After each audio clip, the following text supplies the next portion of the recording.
Okay, magandang araw mga boss. Ito yung ginawa kong panel board para dito sa aking solar setup na auto transfer na siya, 12 volts lang. Meron siyang backup na 12 volt power supply para kapag nalobat yung baterya, ito naman yung magpa-function para gumana yung electric fan at saka mga ilaw dito sa bahay at saka yung TV. 12 volts lang din kasi yung TV namin na 32 inches. Mga boss, 12 volt lang yan, naka-convert na yan siya.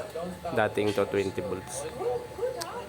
Ito naman yung aking baterya mga boss, nasa taas. So ito yung papunta sa baterya. Ito naman yung sa load output yan. Ito naman yung input ng solar panel natin, 300 watts. So yung harvest ngayon nasa 13.2 ampere gamit yung Elejoy MPPT. 13.2 yung baterya ko, nasa 13.9 na kasi tarik yung araw ngayon.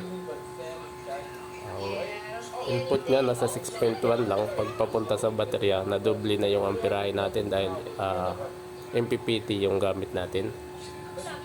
Yung input naman natin na voltahe ay 30 volts. Papunta naman sa baterya, ayan, pinababa na siya para hindi ma-over voltage yung baterya natin. So max niyan, full charge 14.4, titigil na yan mag-charge. Pero dahil umandar at gumagana yung load, so tuloy-tuloy lang yung load, matagal siyang mapuno. Okay, pagka nalubat, automatic ito yung magsa-switch. Yung dalawa, magta-transfer yan. So lilipat yan dito, ito na yung kagana. So ngayon nakapatay pa siya, ayan. Nakapatay pa siya kasi hindi pa siya lupat. So pagka nalubat yan, madidetect nitong photocell. So dito naman nakakonect yung photocell sensor. So pag nag-off yung kulay pula, pag nawala yung ilaw niyan, so pag ito yung LBD ko na gamit, cut-off LBD. So pag nalubat yan, mag-off itong LBD na to, mag-on naman ito.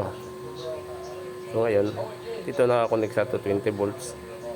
So ito yung magsi-switch on dito. So ito mag-off yung baterya na galing sa taas, mawalan siya ng supply.